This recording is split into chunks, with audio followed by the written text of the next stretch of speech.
Today I am still upgrading the guest room closet at my mom's condo. Hey guys, how's it going? Before we start this off, let's take a look at the SketchUp plan I made so you can see what my goal is at the end of the day. The build is broken out into 4 different sections: the bookshelf, the 3 hangers, the divider, and the top shelf. Since the bookshelf was probably the most complex individual unit, today's video will be on the bookshelf. The other sections were in their own video that I posted last week. If you missed that video, you can check it out up here. So now that you can see what I'm doing, let's get into the work. I load up a couple half sheets of MDF onto my workbench that I had ripped in half at the store to make the weight a little bit more manageable. I then throw a couple sacrificial 2x4s underneath the sheet, set up a straight edge, and cut out the 6 1-foot deep shelves with a circular saw.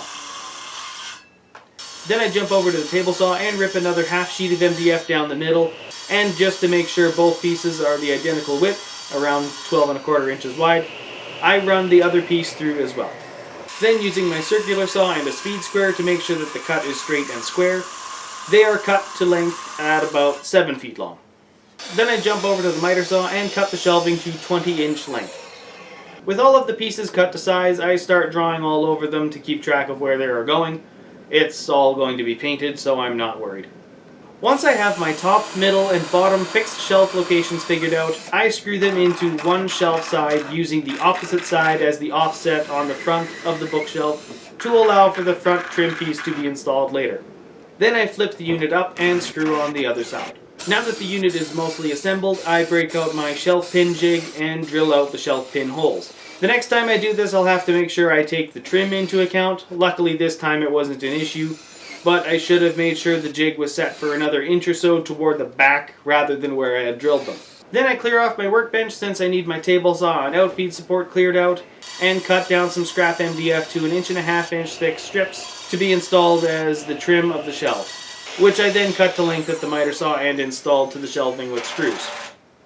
The top one didn't want to sit as flush as the other ones, so I made it flush with the trim plane. And then I broke out my stock of shelf pins, which I've had kicking around since I did the built-in shelving in my bathroom. If you missed that video, you can check it out up here. I popped the pins into place and popped the shelves into place to keep them out of the way.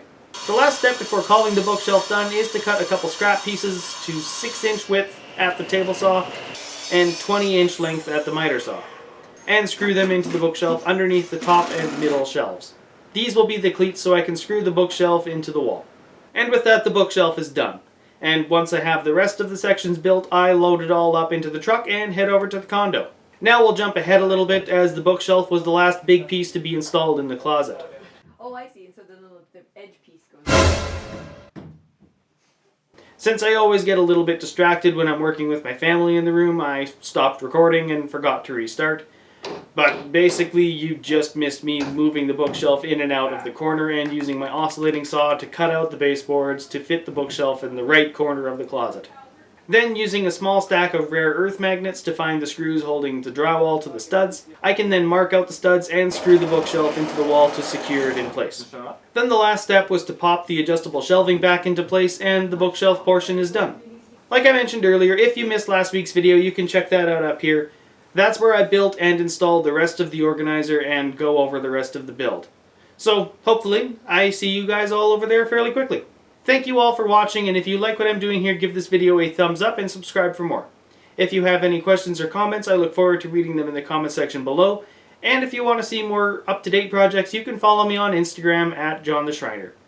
Otherwise, I hope to see you in the next video, and have a good one.